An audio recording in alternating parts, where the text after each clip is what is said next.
사회복지조사방법론 수업 시간입니다.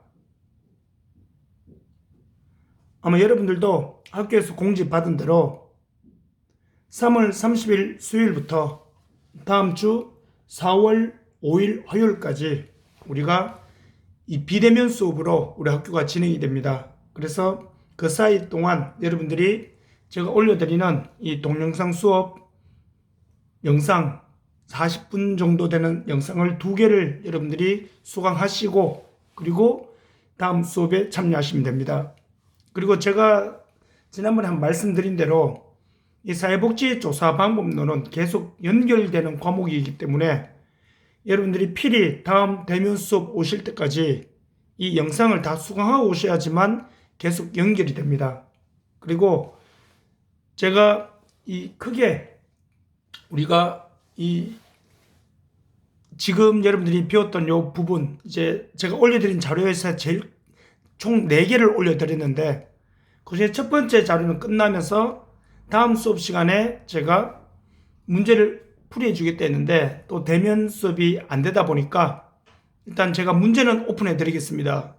그래서 여러분들이 그 문제를 한번 풀어보시고 그리고 이제 다음 대면 수업 시간에 제가 한번 구체적으로 설명 한번 드리고 가는 방향으로 하겠습니다. 자, 보시면은 제가 지난번에 계속 수업하면서 말씀드리는 것처럼 지금 우리에게 있어서 중요한 부분이 이 연구 목적에 따라 어떻게 분류가 되는지 크게 탐색적 조사 제가 칠판에 많이 써드렸죠.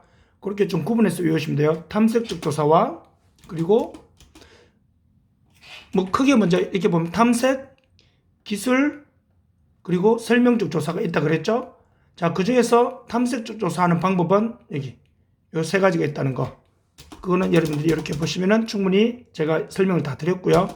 그리고 기술적 조사는 여러분들이 보시는 바와 마찬가지로 변수 간의 상관관계. 제가 뇌졸중하고 관련된다고 그 칠판에 많이 써드렸고요. 대신에 인과관계를 기술하는 것은 아니라 그랬어요. 인과관계 하는 거는 설명적 조사. 왜라는 사실의 원인을 파악한다는 거. 이거 잘 기억하시고요. 그 다음이 자, 시간적 차원에 따른 분류. 시간적 차원에 따라서 시간이 없는 거 횡단보도 생각했죠? 그래서 어느 한 시점에서만 하고 그러니까 시간이 없고 한 번만 하고 하니까 시간 비용이 절약될 수 있는 장점이 있고 대신에 변화는 측정할 수가 없다는 거. 종단조사는요 여러 번 하는 거죠. 그러니까 시간이 있고 그리고 하는 방법은 이렇게 3가지가 있다. 이렇게 말씀드렸죠. 그래서 동년배 조사는 특정 인구 집단, 베이비붐 세대나 그리고 우리가 흔히 말하는 세월호 사건 유가족 이렇게 가족들 그 집단 그들에 대한 시간의 변화 종단 조사니까 자 이건 제가 하나하나 다 사례 들어서 설명드렸죠. 마지막 우리 대면 수업 시간에요. 그리고 패널 조사는 당연히 종단조사의 하위 개념이니까 장기간 반복된다는 거. 그리고 경영조사는 다른 말로 하면 추이조사, 추세조사, 패널조사랑 거의 같지만 뭐예요? 그렇죠. 응답자가 다르다는 거. 요것만 차이가 난다 했죠. 그래서 패널조사는 제일 대표적인 사례가 마시멜로 이야기. 그렇죠? 그리고 경영조사는 우리 학교 졸업생 학교생활 만족도 조사 5년에 걸쳐서 이렇게 하는 식으로 제가 사례를 설명을 드렸습니다. 그리고 용도에 따른 분류. 이거는 기초조사, 응용조사, 평가조사. 이거 앞에서 나왔던 거라고 말씀드렸죠. 그래서 기초수사를 토대로 한번 더 하는 게 응용조사라는 거. 이건 용도에 따른 분류. 그리고 자료 수집 성격. 뭐라고 그랬어요? 양으로 승부한댔죠. 그래서 이건 설문지 조사. 이거는 면접 조사. 이렇게 크게 2개로 구분되고 이제 대상 범위에 따라서 어떻게 해요? 전체를 다 할지 일부를 뽑아서 할지 이렇게만 기억하면 된다고 말씀드렸죠. 그리고 말씀드렸던 요거 잘 기억하랬죠. 서베이 조사가 뭐라 했어요? 그렇죠. 설문지 조사가 서베이 조사라는 거 여러분들이 기억하시면 됩니다. 자, 여기까지가 우리 지난 수업 시간에 다 살펴봤던 내용들이고 아마 지금 코로나 확진이나 격리로 인해서 지금 또는 다른 기타 이유로 인해서 수업에 참석하지 못하셨던 분들은 제가 다시 처음부터 또 수업해 드릴 수도 있는 상황이 아니기 때문에 이해 안 되시는 부분은 뭐 인터넷 자료를 좀 참고하셔도 되고 아니면은 나중에 대면 수업 시간에 쉬는 시간이나 기타 등등 시간에 저한테 질문하시면 얼마든지 제가 다시 설명해 드리도록 하겠습니다. 자, 그렇게 보시고요. 자, 그러면 지금까지 배웠던 내용에 대한 문제. 사실 이거 보세요. 얘는 지금 어려운 문제거든요. 그렇기 때문에 일단은 문제를 나중에 스탑 하신 다음에 여러분들 한번 풀어보시고요. 제가 나중에 설명 한번 해드릴게요. 아시겠죠? 양적 조사와 질적 조사니까 이건 뭐예요? 이건 자료 수집 성격에 따른 분류였죠? 얘는 뭐예요? 설문지로 막 대량으로 하는 거. 양으로 승부한댔죠? 얘는 면접 인터뷰. 뭐 그렇게 보시면은 뭐 크게 이것도 어렵지 않게 풀 수 있고요. 그리고요. 탐색적 조사. 제가 그래서 표로 칠판에 제가 다 써드렸잖아요. 표를 이렇게 구분해서 외우시면 편하다고.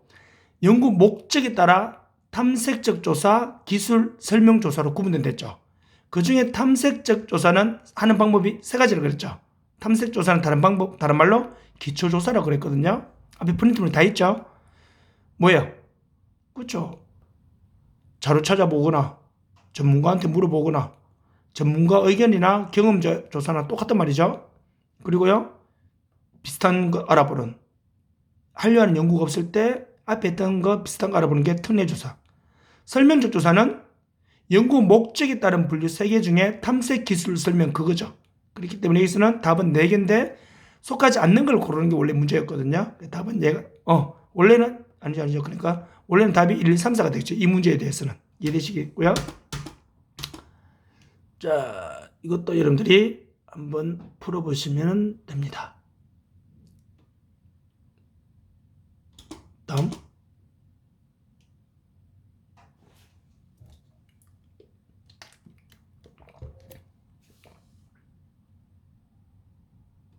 됐죠? 자, 여기까지입니다. 여기까지 여러분들이 그래서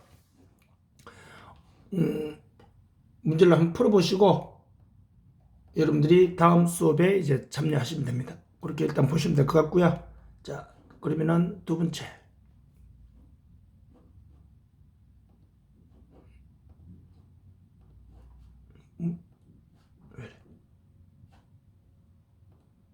자, 봅시다. 자, 이번에 시간에 보는 건 뭘 보냐면요. 이제 네 번째로 조사 연구와 가설의 형성입니다. 자, 이제 내용들은 이제 여러분들이 이렇게 생각하시면 돼요. 이미 이제 많이 들어봤던 내용들이 그리고 조금 단어들도 우리가 수업을 이제 한 달째 했잖아요.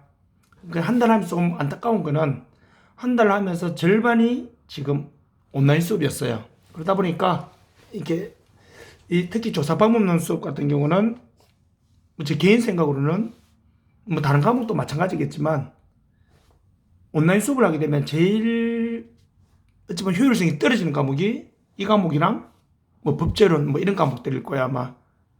그렇기 때문에 이 코로나 또 상황이기 때문에 학교에서도 결정한 걸 우리가 또 임의로 바꿀 수는 없기 때문에 일단 여러분들도 건강관리 잘 하시고 또 이렇게 또 똑같은 상황이기 때문에 똑같이 온라인 수업을 하더라도 또 누군가는 굉장히 학업 성취도가 높이 올라가는 사람들도 있거든요.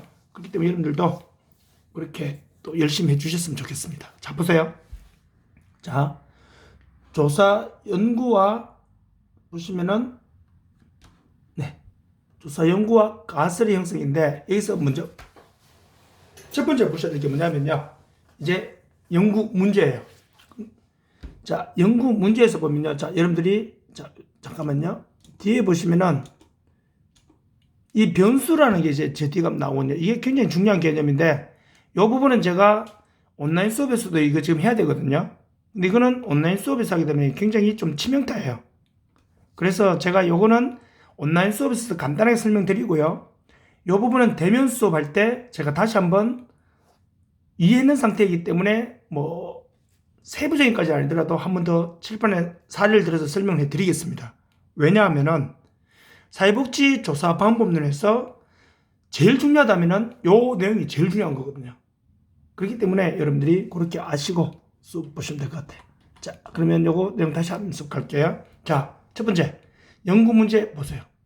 연구 문제는 뭐냐면요. 자, 그 개념부터 이해하셔야 되는데, 연구 문제는 보시면은, 자, 두 개 이상의 변수 간의 관계를 조사한다고 그랬어요. 자, 여기서 말하는 두 개 이상의 변수라 하면 앞으로 여러분들이 두 변수 간에, 요인 간에, 뭐 이런 식으로 말이 나오면요. 무조건 이제 기억하셔야 될 게 뭐냐면은 두 개 이상의 변수, 두 변수 간에 이 말은 무조건 원인 변수와 그 원인 때문에 발생하는 결과 변수 둘 사이 간의 이 말입니다. 아시겠죠? 그래서 제가 좀 전에 보여드렸던 거에 나오지만 참 안타깝게도 그냥 원인 변수, 결과 변수 이렇게 하면 우리가 더 이해하기 쉬운데 용어가 익숙하니까. 그런데 예를 들어서 뇌졸중이라는 결과를 발생시키려면은 우리 7번 제가 한번 써드렸죠. 술이라는 변수, 담배라는 변수, 스트레스라는 변수, 가족력이라는 변수, 뭐 수면 부족이라는 변수, 이런 변수들이 원인이 되어서 뇌졸중을 발생시킨다. 우리 이렇게 한번 관계를 조사해 볼 수 있잖아요. 그래서 원인이 되는 변수를 우리가 뭐라 부르냐면은 원인 변수라고도 해요. 하지만 99%는 원인 변수라고 하지 아니하고 그걸 뭐라 부르냐면은 독립 변수라 부릅니다. 요 단어는 안 났을 거야 아마. 독립만세 뭐 이런 말을 우리가 많이 들어봤으니까. 그런데 왜 독립 변수라 부르느냐 이렇게 말하면 안 돼요. 왜요? SPSS 통계 프로그램에 보면은 그 프로그램이 원인 변수 이름을 독립 변수로 인식하고 있거든요. 그래서 독립 변수라 부르는데, 독립 변수는 그래서 여러분들 꼭 기억하시기 바랍니다. 변수가 최소 1개 이상입니다. 이해되시겠죠? 변수가 최소한 1개 이상이 됩니다. 그래서 제가 말씀드렸잖아요. 뇌졸중이라는 결과를 발생시키려면은 원인이 되는 게 뭐 있었어요? 술, 담배, 가족력, 스트레스, 수면 부족, 식습관 이런 것들이 뭐가 돼요? 원인 변수잖아요. 즉 독립 변수. 변수 종류가 몇 가지예요? 여러 가지죠. 그래서 원인은 여러 가지가 된다는 거예요. 됐죠? 그래서 결과는요 하나예요. 종속 변수. 결과 변수를 뭐라고 하냐면 종속 변수라 부릅니다. 그래서 여기서 말하는 두 개 이상의 변수 간의 어떤 관계, 이 말은 원인 변수와 결과 변수 간에 우리가 이제 앞으로 써야 될 용어로 하면은 독립 변수와 종속 변수 간의 관계를 언급하는 게 뭐다? 그게 연구 문제라고요. 그리고 연구 문제의 특징은 뭐냐면 자 보세요. 의문문 형태로 이루어져야 한다는 거예요. 그리고 그거는 경험적 검증, 즉 과학적으로 분석이 가능해야 된다고요. 그래서 보세요. 연구 문제는요. 왜 의문문 형태로 이루어져야 되냐면은 연구 문제, 퀘스천, 문제이기 때문에 이거를 의문문 형태로 만들어준다고요. 제가 대면 수업 하게 되면요. 이 부분에 대해서도 실제 논문에서 그럼 연구 문제가 어떻게 써 있는지를 제가 한번 보여드릴게요. 자, 그래서요. 여기서 여러분들 기억하셔야 될 건 이거예요. 연구 문제는 뭐냐면요. 자, 이렇게 생각하시면 돼요. 내가 연구하고 싶어 하는 거. 자, 내가 왜 연구를 하고 싶어 하죠? 그죠? 그게 궁금하니까. 그거를 내가 밝히고 싶잖아요. 내가 궁금하니까 의문을 가지고 과학적인 방법을 통해서 학문적으로 그거를 밝혀내게 되면은 그게 하나의 논문이 되는 거예요. 그게 하나의 학문이 된다고요. 그래서 자, 꼭 기억하세요. 연구 문제는 결국 뭐라고 하냐면은 내가 궁금해하는 것을 내가 밝혀내야 되잖아요. 그렇기 때문에 연구 문제는 내가 궁금해하는 것을, 즉 내가 연구하고 싶어하는 것을 내가 내한테 질문 던지는 겁니다. 됐죠? 내가 내한테 질문 던지니까 당연히 평서형으로 쓰면 안 되고 의문문 형태로 써야 되겠죠. 예를 들어 우리 7번에 제가 지난번에 사례를 들었던 거, 술과 담배를 많이 하면은 뇌졸중의 위험이 있을까 없을까요? 있다라고 말하려면은 이거는 뭐예요? 연구를 통해서 결과를 봐야지만 알 수 있는 거예요. 그런데 내가 궁금해하니까 연구하기 전에 이미 그거를 내가 나한테 질문 던지는 거예요. 죄송해요. 술과 담배는 뇌졸중을 발생시킬 위험이 있는가? 이렇게 물음표를 달으면은 술과 담배 그럼 뇌졸중 위험이 있을까? 뭐 하면 돼요? 그렇죠. 내가 이제 연구해보면 되는 거예요. 병원 가서 뇌졸중 환자들에게 술, 담배 여부를 물어보니까 대부분 다 술을 많이 했었어요. 담배를 많이 피고. 그러면은 인과관계 있구나 이렇게 보는 거예요. 그리고요. 가족력. 유저는 뇌졸중 발생에 위험이 있는가? 그럼 뇌졸중 환자들에게 혹시 가족 중에 뇌졸중 위험이 있었다, 뇌졸중 경험이 있는 사람들을 조사해보니까, 희한하게 뇌졸중 걸린 예를 들었어요. 뇌졸중 걸린 사람들 중에 가족력은 아무도 없었어요. 예를 들었어요. 그러면요. 유저는 뇌졸중에 영향을 주는가? 이 연구 문제는 기각이 되는 거예요. 채택이 되는 게 아니고요. 이해되시겠죠? 그래서 연구 문제는 결국 뭐냐면은 내가 밝히고 싶은 연구 분야에 궁금한 거를 원인 변수, 즉 독립 변수와 결과 변수인 종속 변수 두 변수를 의문문 형태로 만들어서 내가 내한테 질문 던지는 거예요. 내가 내한테 질문 던졌으니까 그걸 누가 풀어야 돼요? 내가 풀어야 되죠. 내가 풀어서 과학적으로 증명시키면요, 그게 논문이 되고 그게 하나의 학문이 된다고요. 그래서 경험적 검증이 가능한 건 바로 뭐냐면은 과학적으로 객관적으로 증명이 가능해야 된다 이 말입니다. 아시겠죠? 그 말은 윤리적인 문제나 이런 거에 부딪히면 안 된다 이렇게 보시면 되겠죠. 이해됐죠? 그래서 연구 문제는 여러분들이 꼭 기억하셔야 됩니다. 핵심은 두 변수 간에, 즉 원인과 결과 간의 관계를 조사하는 건데 내가 내한테 질문을 던지는 거니까 의문문 형태로 마지막에 물음표가 찍혀야 됩니다. 그리고 과학적으로 검증하고 나서는 결과가 나와야 되겠죠. 해보니까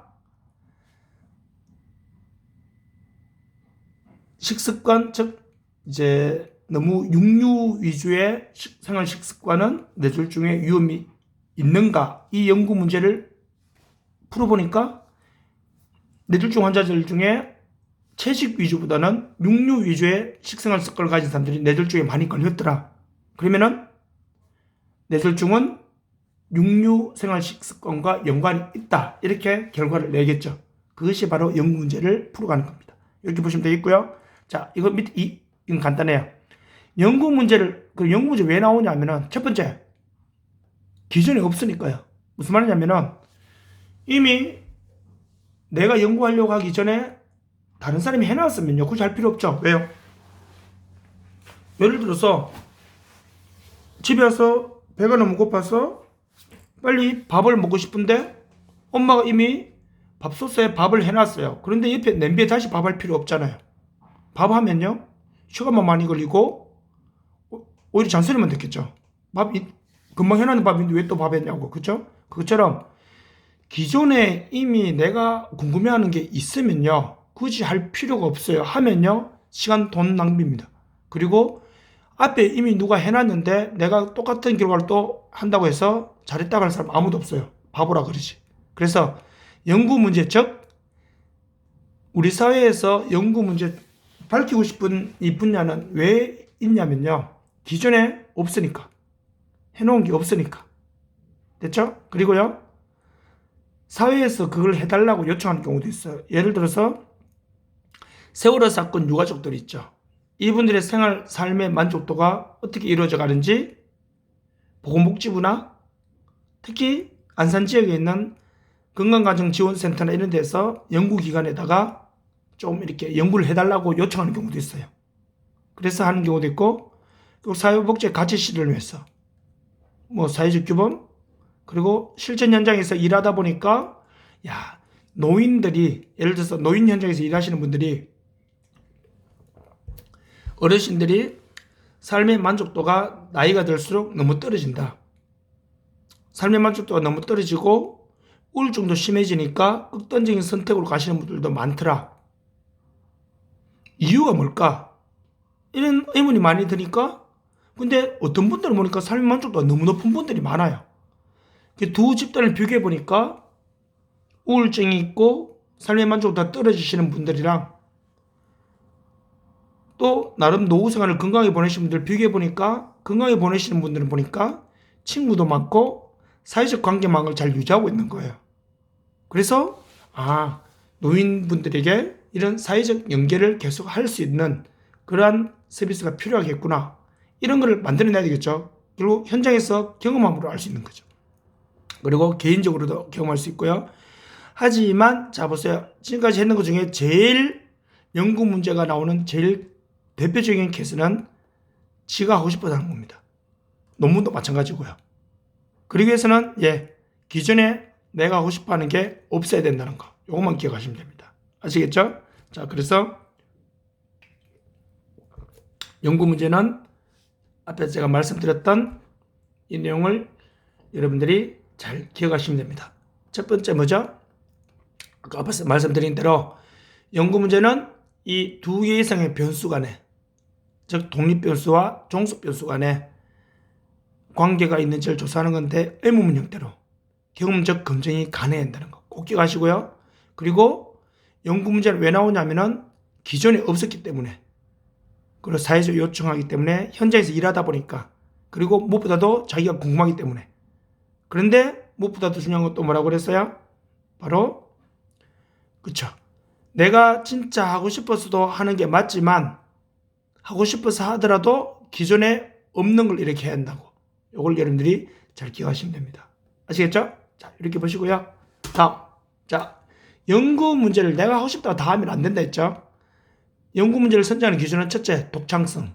이게 바로 뭐냐면 기존에 안 했는 걸 해야 된다고요. 기존에 했는 거를 인용은 할 수 있어요. 기존에 했는 거를 토대로 예를 들어서 제 논문도 마찬가지였거든요. 알코올 중독집 가정 자녀가 대학생활 적응을 잘할 것인가, 이런 논문 비슷한 게 있었어요. 근데 저는 거기서 하나 더 했죠.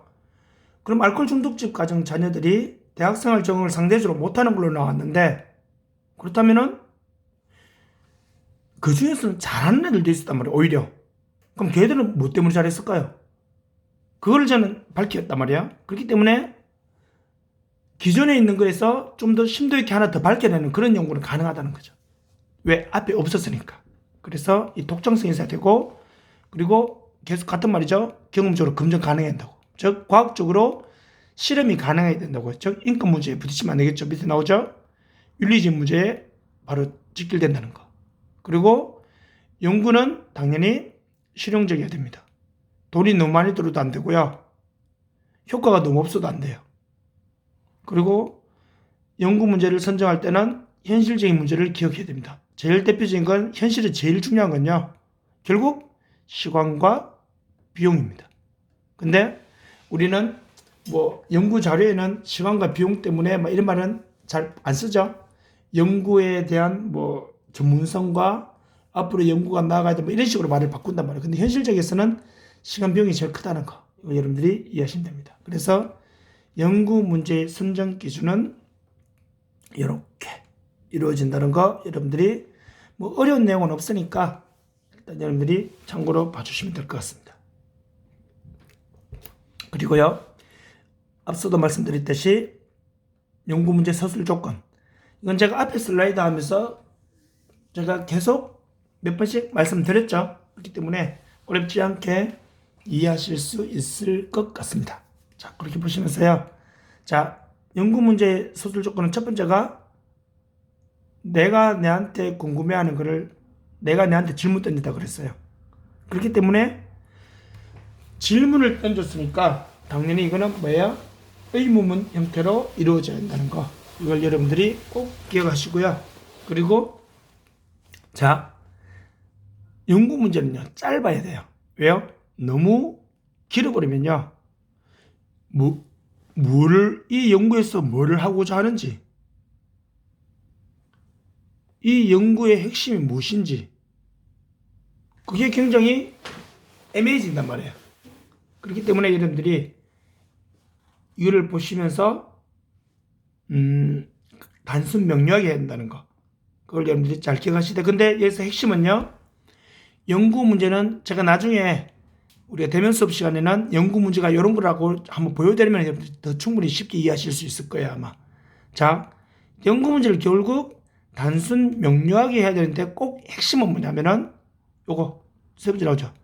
변수들 간이니까 여기서 말하는 변수들 간이라고 하면 제가 뭐라 그랬어요? 원인과 결과, 즉 독립 변수와 종속 변수가 구체적으로 들어간 상태에서 단순 명료하게 풀어줘야 돼요. 예를 들어서 앞서 제가 여러분한테 이미 사례 드린 말씀대로 하면은, 자, 알코올 섭취는 뇌졸중에 영향을 미치는가? 알코올 섭취가 뭐예요? 올인이죠. 그로 인해서 결과가 뭐가 나와요? 뇌졸중. 수면 부족은 뇌졸중 발생에 영향을 주는가? 그래서 연구 문제만 보도 이 연구를 이 논문에서 뭐를 밝히고자 하는구나라고 바로 알 수 있도록 간단 명료하게 한다는 거. 그 예를 이해하시고, 간단 명료하게 하더라도 변수들 간의 관계는 충분히 들어가 있어야 한다는 거. 그리고 또 나오죠. 경험적 검증 가능성. 이거 셌잖아요. 과학적으로 실험이 돼야 한다고요. 아무리 궁금하고 아무리 사회적으로 이슈가 될 수도 있고, 그것이 아무리 어찌 보면은 뭐 좋은 연구가 된다 하더라도, 그럼에도 불구하고 뭐예요? 이것이 과학적으로 검증하기에 너무 뭐예요? 조금 윤리적으로 문제가 된다면은 절대로 해서는 안 되겠죠. 그걸 여러분들이 일단은 봐주시면 될 것 같습니다. 자, 일단 그렇게 이해하시면 될 것 같고요. 자, 그 다음 슬라이드를 한번 볼까요? 자, 그래서 연구 문제 선정에 영향을 미치는 건요. 자, 사회과학적 패러다임, 여러 가지로 우리가 말을 하는데, 연구자가 자기가 가지고 있는 이 가치관이나 연구관에 의해서도 바뀔 수 있고요. 그 조사자의 가치에 대해서도, 반응성, 어떠한 반응이 일어나는지, 이건 크게 중요한 건 아닌데, 여러분들 그냥 참고로 보시면 될 것 같고요. 자, 이런 것들이 영향을 준다, 이렇게 보면 되는데, 결국에는요, 연구는 그 사회에서 하고 싶어도 그 사회 통념상 할 수 없는 연구도 있어요. 예를 들어서, 옛날에 이명박 대통령이 집권하고 있는 그 시점, 그리고 이 박근혜 대통령이 정권을 잡고 있는 그 시점에서는요, 4대강 사업을 통해서 발생한 환경 훼손 문제 관련된 연구는 대부분 다 캔슬 당했습니다. 그리고요, 문재인 대통령 정부에서는요, 북한 도발이나 기타 등등 관련된 그러한 내용들이 또 많이 연구들이 이렇게 잘 안 이루어졌다는 걸 우리가 알 수 있죠. 그게 바로 뭐냐면은 맞고 틀리고의 문제가 아니고요. 결과적으로는 그런 사회적인 관념과 패러다임에 의해서 연구 문제가 또 많이 이렇게 갈린다는 거 꼭 보시면 되는데, 그런데 사회복지 분야는 정치적 영향을 크게 많이 받지는 않죠. 왜냐하면은 정치하는 사람들도 사회복지에 대해서는 관대하거든요. 왜요? 표를 얻어야 되니까. 그래서 사회복지를 반대하는 사람들은 잘 없어요. 대신에 반대는 안 하지만 예산 책정은 잘 안 해줘요. 왜요? 돈이 많이 드니까. 돈이 많이 들어도 그 영향력이 사회 취약계층한테 가니까 표면적으로 크게 드러나는 건 또 별로 없거든요. 그렇기 때문에 그런 문제가 있다는 거. 좀 아이러니하죠. 자, 그리고 분석 단위는 연구 문제 개인을 대상으로 할 것인지 집단을 할 것인지 이런 걸로 인해서 분석 단위가 나눠진다. 이렇게 보시면 됩니다. 자, 그리고요. 자, 요거는 다음에 하면 되겠네요. 자, 그래서 이제 다섯 번째, 요거는 여러분들이 참고로 잘 봐주시면 돼요. 뭐냐면은 개념적 정의와 조작적 정의입니다. 자, 이걸 여러분들이 앞으로 이것도 많이 나오거든요. 그래서 여기는 여러분들이 별표 하나 해놓으시고요. 그래서 개념적 정의와 조작적 정의에 대해서 간단히 설명드리고 이번 수화는 아마 마무리하면 될 것 같아요. 자, 먼저 개념적 정의는 바로 뭐냐면요. 자, 개념부터 이해할게요. 연구 대상이 되는 사람이나 사회현상, 사물의 속성 등 주요 용어들을 개념적으로 정의한 것.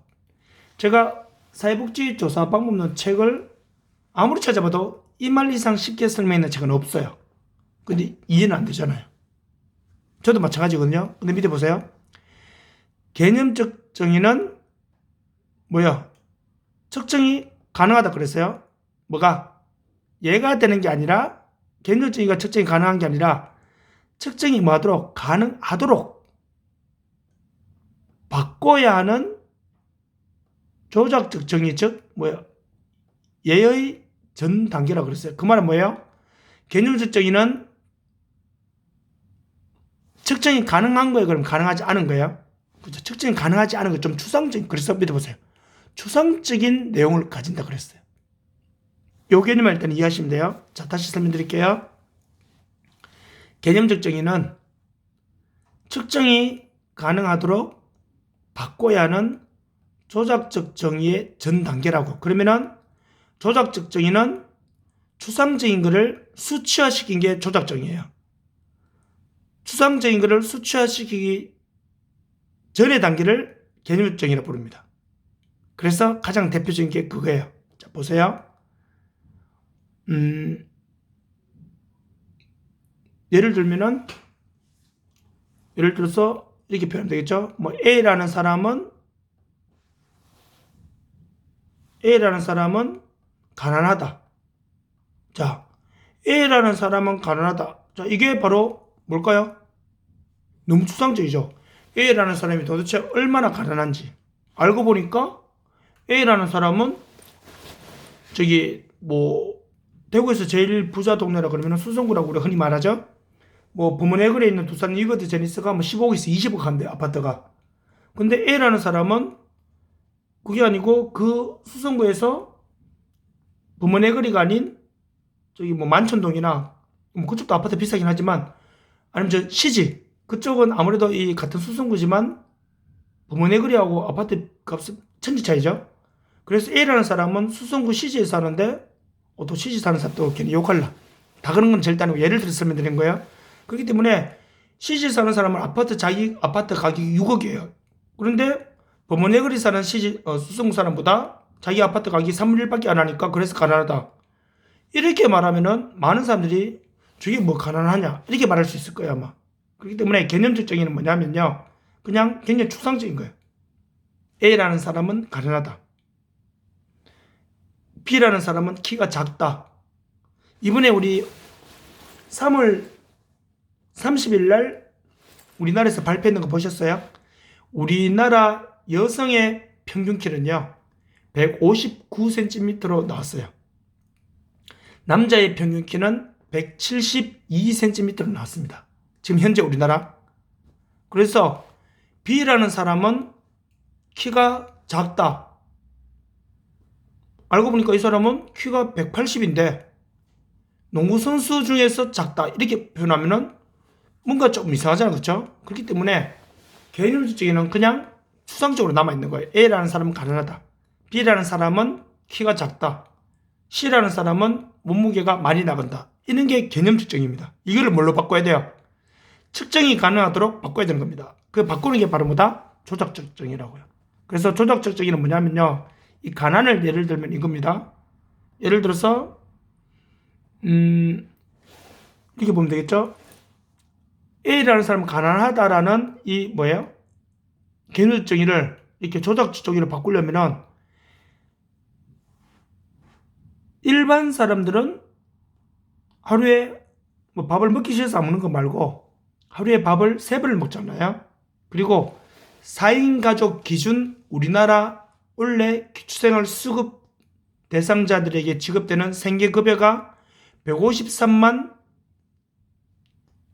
6,324원인가? 뭐 그렇거든요. 그렇기 때문에 A라는 사람은 4인 가족 기준으로 153만 원의 소득도 올릴 수가 없어서 국가로부터 기초생활 수급비를 받고 있다. 그럼 A라는 사람 가난한 사람 맞아요? 안 맞아요? 맞죠? 왜요?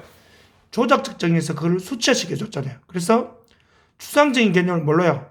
측정 가능하도록 구체화시켜줬다고요.